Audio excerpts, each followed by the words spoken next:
इधर दिवाली के मौके पर रायपुर की बात करते हैं। रायपुर में बाजार सुबह से ही गुलजार हो गए हैं। सुबह से जबरदस्त रौनक मार्केट में देखने को मिल रही है। पूजा के सामान हो, फूल पान हो या फिर गिफ्ट आइटम्स हो, दुकानों पर लोगों की लंबी कतार लग गई है। खास बात यह है कि पुरानी बस्ती, गोल बाजार और शंकर नगर के बाजारों में खरीदारी के लिए लोगों की भारी भीड़ जुटती जा रही है। बढ़ती भीड़ को देखते हुए ट्रैफिक कंट्रोल करने के लिए पुलिस बल भी तैनात कर दिए गए हैं, जबकि मालवीय रोड पर और जैस्तम चौक जैसे इलाकों में कारों का प्रवेश पूरी तरह से प्रतिबंधित कर दिया, क्योंकि पैदल यात्री बहुत ज्यादा है।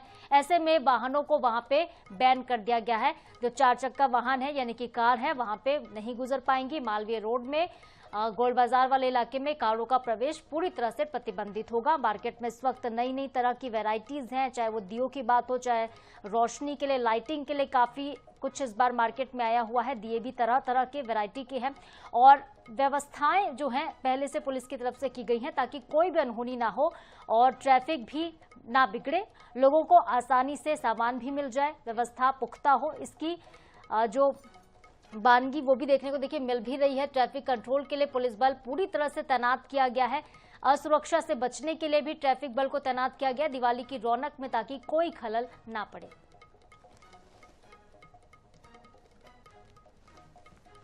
और हमारे साथ विशेष संवाददाता गौरव शर्मा सीधे लाइव जुड़ रहे हैं, उनका रुख कर लेते हैं।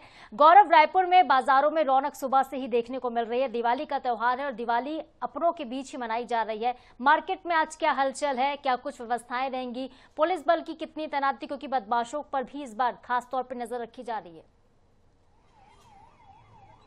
निश्चित रूप से दिवाली का जो उत्साह है वो बाजारों में देखने मिल रहा है। मैं इस वक्त पुरानी बस्ती के बाजार में मौजूद हूँ, जहाँ पर मेरे पीछे आप हर तरह के सामान देख पा रहे हैं। फूल पान जो है उसकी बिक्री यहाँ पर की जा रही है, दियों की बिक्री की जा रही है, सिंघाड़े जो है उसकी बिक्री की जा रही है, हर तरह के जो सामान है उसकी बिक्री की जा रही है। और यहाँ पर सुबह से ही सैकड़ों की संख्या में लोग आ रहे हैं और खरीदारी कर रहे हैं। और जहाँ तक कि हम देख पा रहे हैं, जहां तक कि कैमरे की निगाहें भी देख पा रही है, वहां तक के लोग नजर आ रहे हैं। और हर तरह के सामानों को खरीदने के लिए जो उत्साह है लोगों में, वो खास तौर पर, और छत्तीसगढ़ का जो पुरानी बस्ती का बाजार है वो यहाँ की संस्कृति और परंपरा की गवाही देता है।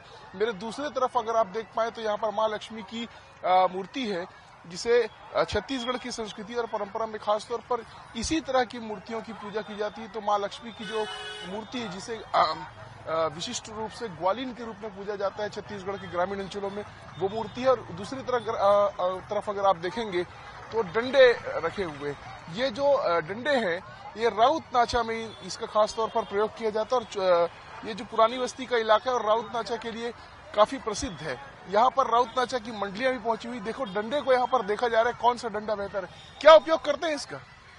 नारियल की उपयोग करते हैं, नारियल।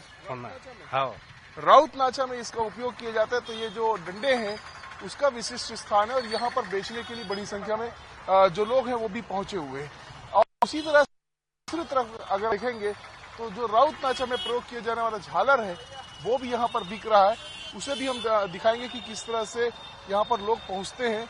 ये देखिए, ये जो झालर है ये राउत नाचा में विशेष रूप से इसका प्रयोग किया जाता है। ग्रामीण अंचलों में राउत नाचा जो है वो दिवाली के लिए, गोवर्धन पूजा के लिए और मातर तिहार के लिए इसका विशिष्ट महत्व होता है। और यही वजह है कि इसको बेचने के लिए भी यहाँ पर जो लोग हैं वो पहुंचे हैं। और राउत नाचा की जब बात हो रही है तो राउत नाचा की मंडलियों को भी दिखाएंगे और परियों को भी दिखाएंगे। जो लड़के होते हैं वही राउत नाचा में महिला बनकर नृत्य करते हैं और ये जो नृत्य है वो यहाँ पर 1 सप्ताह तक चलता है। तो देखिए कैसी यहाँ पर तस्वीर है, जो अलग अलग जगहों से मंडलियां हैं वो पहुंची हुई हैं। और बुढ़ेश्वर मंदिर के सामने का नजारा है, जहाँ पर एक तरफ जो है फूल पान की खरीदारी करते लोग हैं और दूसरी तरफ लोग हैं। कहाँ से आए हैं? मैं बिलासपुर से। कैसा लगता है इस रूप में परी बनकर आप लोग 1 सप्ताह तक छत्तीसगढ़ की संस्कृति और परंपरा से जुड़ा ये नृत्य है, कैसा लगता है? बहुत अच्छा लगता है भैया, हमको अच्छा लगता है कि नाच कूद रहे हैं, अपने छत्तीसगढ़ की परंपरा को आगे बढ़ा रहे हैं। बहुत अच्छे लगता है हम लोगों को। कितने दिनों तक चलेगा? अब पता नहीं, लेकिन चलेगा।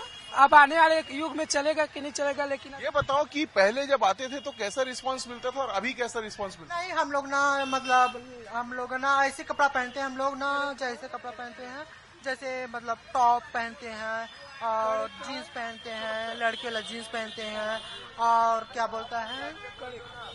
ये वो लोग हैं जो छत्तीसगढ़ की परंपरा और संस्कृति को आगे बढ़ा रहे हैं और कहीं ना कहीं ये जो नृत्य है ये छत्तीसगढ़ के तीज त्योहारों से जुड़ा हुआ है। इसे शुभता का प्रतीक माना जाता है।